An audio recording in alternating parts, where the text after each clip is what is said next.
បាទសួស្តីប្រិយមិត្តជាទីគោរពបាទយើងបានវិលមកជួបគ្នាសារជាថ្មីទៀតហើយបងប្អូនកុំភ្លេចបាទជួយ Subscribe Channel YouTube បាទ admin មួយផងណា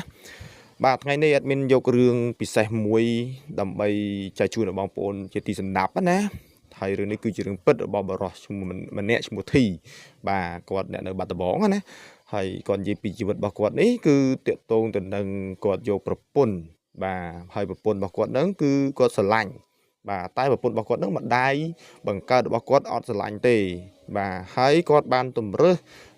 នៅតែចង់បានម្នាក់នឹងទៀតមកធ្វើប្រពន្ធ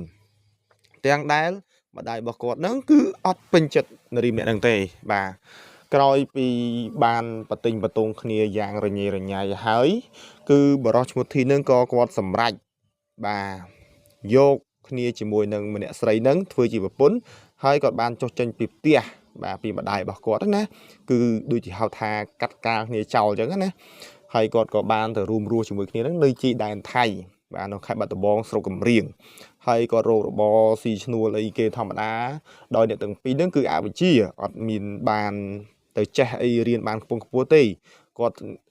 ប្តីគាត់នឹងក៏មិនសូវជាអសេះអសរហើយប្រពន្ធនឹងក៏មិនសូវជាអសេះអសរដែរអញ្ចឹងពួកគាត់រករបរតាមសមាជីវោដែលគាត់មានកម្លាំងបាទហើយពីឆ្នាំដំបូងហ្នឹងពួកគាត់រកខំប្រឹងសហការគ្នាណាដើម្បីរករបរហ្នឹងយកមកចិញ្ចឹមដូចជាស៊ីឈ្នួលបកខ្ទឹមបកអីនៅម្ដុំព្រំដែនស្រុកកំរៀងនឹងឯងបាទប៉ុន្តែរយៈពេលដែលគាត់បានគ្នាហ្នឹងគឺបាន3ឆ្នាំអញ្ចឹងអារវាងការសក់អង្គើយដាក់គ្នាហ្នឹងគឺការលើកដាក់ការងារគ្នាទៅវិញទៅមកហ្នឹងគឺការប្រច័ណ្ឌគ្នា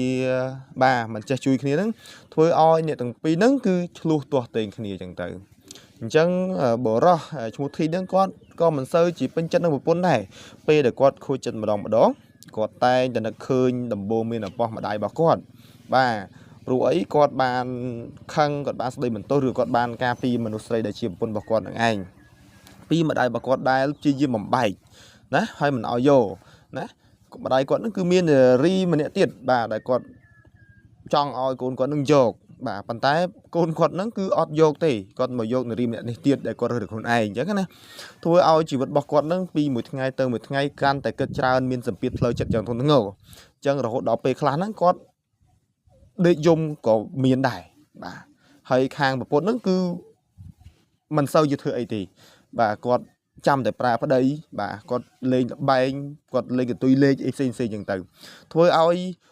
ប្តីនឹងខឹងដោយសារគាត់ធ្វើការរាល់ថ្ងៃទោះវាមិនបានលទ្ធផលច្រើនដើម្បីរកចំណូលឲ្យប្រពន្ធតែក៏ខំប៉ុន្តែអន់ចិត្តបំផុតពេលដែលគាត់មកផ្ទះហើយចូលបើកទ្វារផ្ទះហើយតែអត់មានបាយឲ្យគាត់ញ៉ាំទេបាទអញ្ចឹងគាត់ឃើញតែប្រពន្ធទៅរវល់រឿងផ្សេងធ្វើគាត់ខឹងមែនតើរហូតដល់គាត់អង្គុយសង្កត់គាត់យំសោកណាគាត់សក់ទឹកភ្នែកគាត់នឹកស្រណោះថាមិនគួរណាគាត់មិនយកប្រពន្ធតាមម្ដាយព្រោះមនុស្សស្រីដែលម្ដាយនាំឲ្យនោះគឺជាអ្នកមានលមមគួរសមដែរ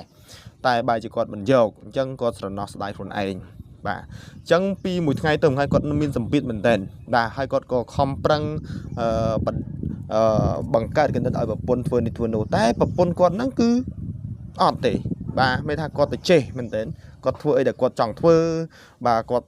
មិនចង់ធ្វើអីដែលគាត់មិនចង់ធ្វើគឺគាត់មិនធ្វើទេអញ្ចឹងធ្វើឲ្យអាការងារមួយថ្ងៃនិងជីវភាពគាត់មួយថ្ងៃហ្នឹងគឺមានរឿងរហូតអញ្ចឹងធ្វើឲ្យគ្រួសារគាត់នោះរកម្មរកោសរហូតដល់ប្តីឈ្មោះធីនេះក៏គាត់បានទៅឆ្លោះគ្នាប្រកែកខ្លាំងមែនតើបាទប្រកែកខ្លាំងមែនតើរហូតដល់និយាយអំពីរឿងរ៉ាវពីអតីតកាលរបស់គាត់ថាមិនគួរណាគាត់មកយកប្រពន្ធដែលមិនចេះស្ដាប់គ្នាមិនចេះយល់ចិត្តគ្នាហើយគាត់មិនគួរណាមិនជឿតាមម្ដាយអីទៅបាទធ្វើឲ្យជីវភាពអ្នកទាំងពីរហ្នឹងគឺ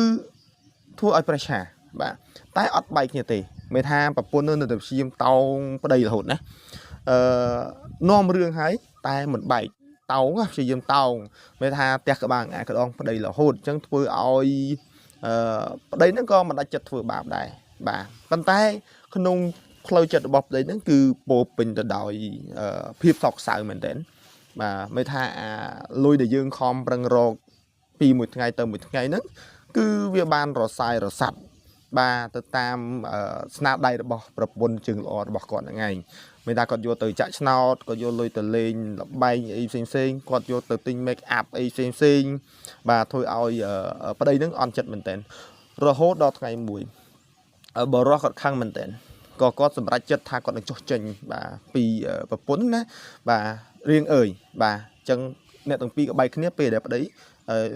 រត់ចោលប្រពន្ធនឹងឯងដែលគាត់ទ្រាំមិនបានណាគាត់ទ្រាំមិនបានគាត់ខ្ជាក់ចេញគឺតាមរយៈការចុះចោលបាទ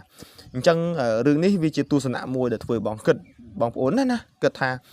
ពេលដែលយើងមុនយើងចាប់ដៃគូជាមួយនរណាម្នាក់យើងត្រូវសិក្សាយើងត្រូវសួរមនុស្សដែលយើងធ្លាប់ស្គាល់គេស្គាល់ឯងអញ្ចឹងដើម្បីជាតេលីកមួយធ្វើយើងគិតថាតើយើងគួរយកបរោះនឹងធ្វើជាប្តីអត់យើងគួរធ្វើយកនារីនឹងធ្វើជាប្រពន្ធអត់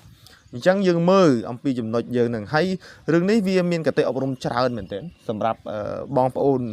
យុវវ័យទាំងអស់ណាសង្ឃឹមថាបងប្អូននឹងទទួលបានបទពិសោធន៍ពីរឿងនេះបាទហើយកុំភ្លេចជួយ Subscribe Channel YouTube របស់ Admin មួយផងណាបាទអរគុណណាជួបគ្នានៅវីដេអូក្រោយណាអរគុណ